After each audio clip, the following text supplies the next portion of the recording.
नमस्कार दोस्तों, आप सभी का घटना चक्र इतिहास की इस वीडियो में एक बार फिर से हार्दिक स्वागत है।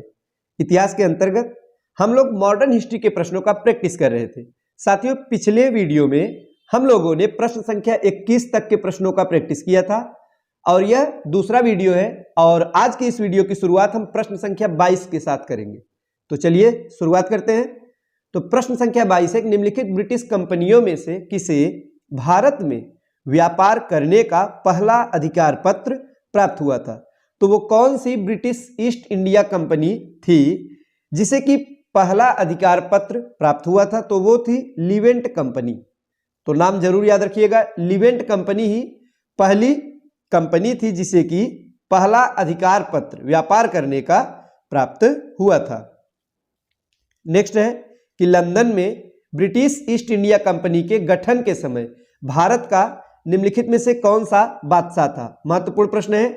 तो ये प्रश्न कई बार रिपीट होता है, एग्जाम में पूछे जाते हैं साथियों कि जिस समय लंदन में ब्रिटिश ईस्ट इंडिया कंपनी का गठन हुआ तो किस समय हुआ था?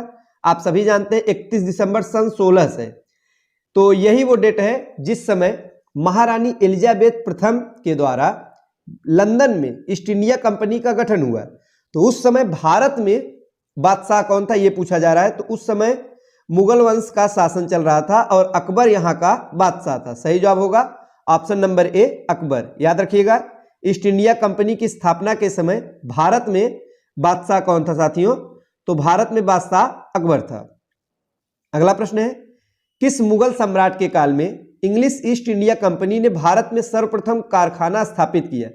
तो इस प्रश्न में पूछा जा रहा है कि जब ब्रिटिश ईस्ट इंडिया कंपनी ने भारत में पहली बार कारखाना स्थापित किया उस समय यहाँ का शासक कौन था? तो जहांगीर के शासनकाल में हुआ था। सही जवाब होगा ऑप्शन नंबर बी, जहांगीर।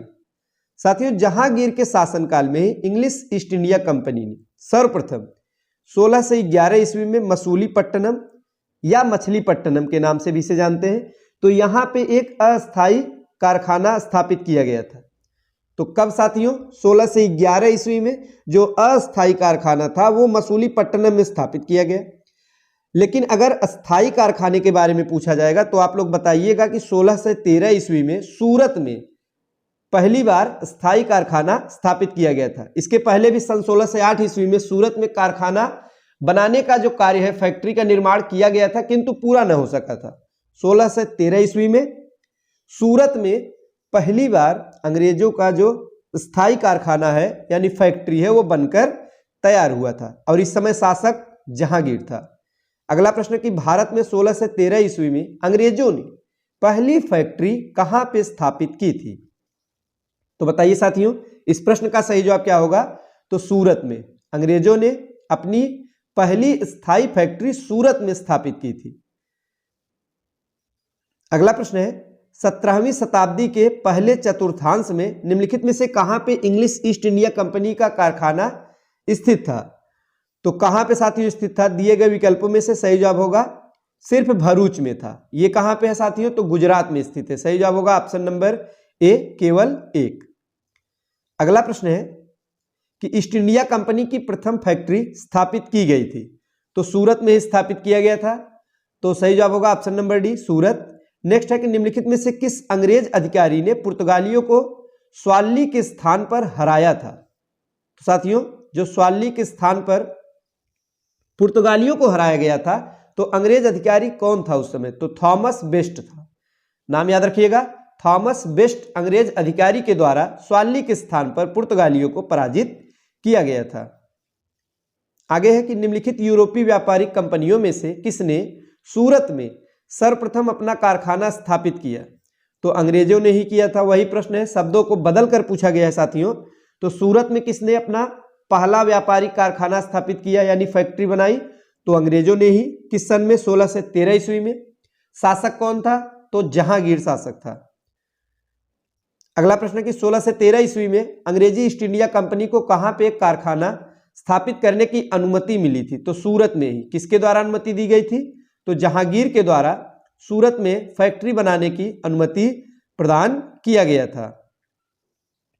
अगला प्रश्न कि ब्रिटिश ईस्ट इंडिया कंपनी ने बंबई किससे लिया था? तो बंबई को किससे लिया था ये हमें बताना है। तो इस प्रश्न का सही जवाब क्या होगा साथियों? तो इस प्रश्न का जो सही जवाब है वो है ऑप्शन नंबर डी, यानी कि पुर्तगालियों से। ब्रिटिश ईस्ट इंडिया कंपनी ने बंबई जो है वो पुर्तगालियों से लिया था। तो 1661 ईस्वी में क्या हुआ साथियों? इंग्लैंड के एक सम्राट थे चार्ल्स द्वितीय, इनका विवाह पुर्तगाल की एक राजकुमारी थी कैथरीन। कैथरीन से होने पर चार्ल्स को पुर्तगालियों द्वारा बंबई उपहार स्वरूप प्रदान किया गया था। तो उन्होंने क्या किया कि 10 पाउंड वार्षिक किराए पर 1668 ईस्वी में इसे ब्रिटिश ईस्ट इंडिया कंपनी को सौंप दिया, यानी कि दे दिया था। आगे है कि किस वर्ष प्रयागराज यानी उत्तर प्रदेश, जिसे पहले इलाहाबाद के नाम से जानते थे, के किले पर अंग्रेजों का अधिकार स्थापित हुआ? तो जो इलाहाबाद का किला यानी प्रयागराज का किला है साथियों, ये किस वर्ष में इस किले पर अंग्रेजों का अधिकार हो गया था? तो 1797 ईस्वी। महत्वपूर्ण प्रश्न है, UP RO exam pre exam 2021 में पूछा गया प्रश्न है। 1797 ईस्वी में अवध के नवाब थे सादत अली ने 1797 में प्रयागराज का किला अंग्रेजों को सौंप दिया था। चलिए देखते हैं अगला प्रश्न। ईस्ट इंडिया कंपनी के किस अंग्रेज गवर्नर को औरंगजेब द्वारा भारत से निष्कासित किया गया था? तो वो अंग्रेज गवर्नर था sir John Child, option number B. Bombay के अंग्रेज गवर्नर जॉन चाइल्ड ने 1688 में बंबई और पश्चिमी समुद्र तट के मुगल बंदरगाहों का घेरा डाला था और मक्का जाने वाले हज यात्रियों को बंदी बनाने का प्रयास किया। साथियों, ऐसा करने पर क्या हुआ कि औरंगजेब ने उसे भारत से निष्कासित करने का आदेश दे दिया था, किंतु मुगल शासक औरंगजेब के सामने उसे विवश होना पड़ा। अंततः उसने माफी भी औरंगजेब से मांग ली थी। अगला प्रश्न कि कर्नाटक युद्ध किन किन के मध्य में लड़ा गया था? किसके किसके बीच में कर्नाटक का युद्ध हुआ? तो अंग्रेज व फ्रांसीसियों के बीच में कर्नाटक का युद्ध लड़ा गया था। सूची 1 को सूची 2 के साथ सुमेलित कीजिए और नीचे दिए गए कूट का प्रयोग करके सही उत्तर का चयन करें। 2 सूचियां दी गई हैं, चलिए देखते हैं। पहला है कि प्रथम कर्नाटक युद्ध।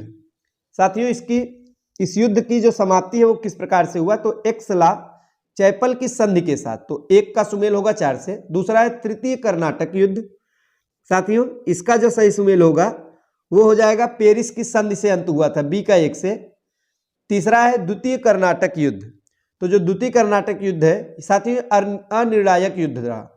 चौथा है प्रथम मैसूर युद्ध, तो ब्रिटिश की हार हुई थी। तो आइए देखते हैं सही कूट क्या होगा, ऑप्शन नंबर सी हो जाएगा।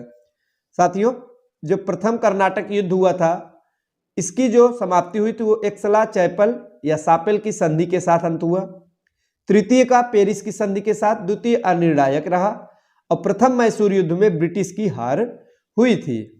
नेक्स्ट एक, निम्नलिखित में से कौन सा प्रथम यूरोपियन व्यक्ति था जिसने भू अर्जित करने के उद्देश्य से भारतीय राजाओं के झगड़ों में भाग लेने की नीति आरंभ की? तो वो था Dupleix, option number B. Dupleix ने ही पहली बार इस प्रकार के कार्य किए थे।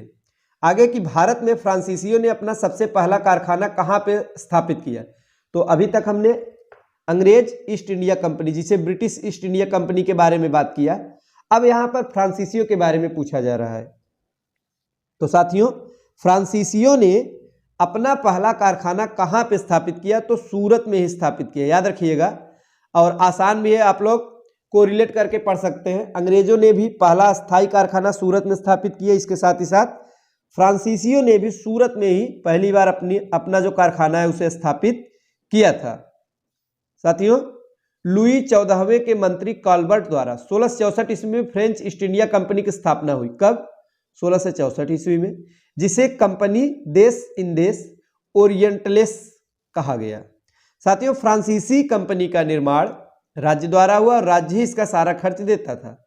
1667 ईस्वी में क्या हुआ कि फ्रांसिस कैरो के नेतृत्व में एक अभियान दल भारत के लिए रवाना हुआ, जिसने 1668 ईस्वी में सूरत में पहला व्यापारिक कारखाना स्थापित किया था।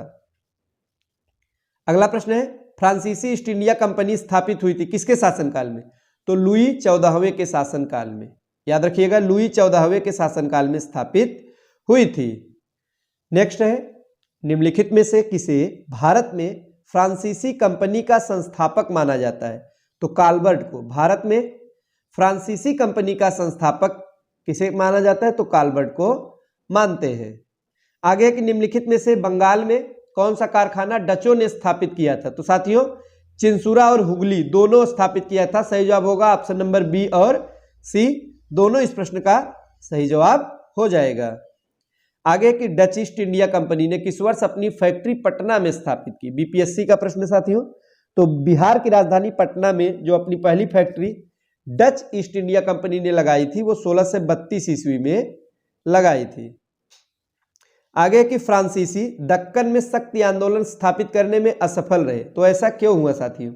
तो ऐसा इसलिए हुआ कि अंग्रेजों की जो फौज थी वो ज्यादा शक्तिशाली थी। सही जवाब होगा ऑप्शन नंबर बी। मुख्य कारण फ्रांसीसियों की पराजय का उनकी कमजोर नौसेना थी। साथियों, वाल्टेयर के अनुसार ऑस्ट्रिया के उत्तराधिकार युद्ध के समय फ्रांस की जलशक्ति का इतना ह्रास हुआ, इतना नुकसान हुआ कि सप्तवर्षीय युद्ध के समय उनके पास एक भी जलपोत नहीं था। तो आप समझ सकते हैं। दूसरी ओर अंग्रेजों के पास एक शक्तिशाली सेना थी, तो यही मुख्य कारण था। अगला प्रश्न कि निम्न यूरोपीय कंपनियों ने भारतीय व्यापार में समय समय पर प्रवेश किया। 4 कंपनियों का नाम दिया गया। अंग्रेज आए थे, डच आए थे, फ्रांसीसी, पुर्तगाली। तो कूट से प्रवेश का सही तिथि क्रम निर्धारित कीजिए। तो हमें क्रम वाइज बताना है। सबसे पहले कौन आया? तो आप सभी जानते हैं पुर्तगाली आए थे, फिर कौन आया? डच आए थे, फिर अंग्रेज आए थे, फिर जाकर फ्रांसीसी आए थे। इस प्रकार से सही क्रम होगा ऑप्शन नंबर बी सही जवाब होगा 4 2 1 3। तो साथियों आज के लिए बस इतना ही। आगे के प्रश्नों को हम नेक्स्ट वीडियो में देखेंगे। वीडियो अच्छा लगा हो तो लाइक करें। मिलते हैं अगले वीडियो में, तब तक के लिए नमस्कार।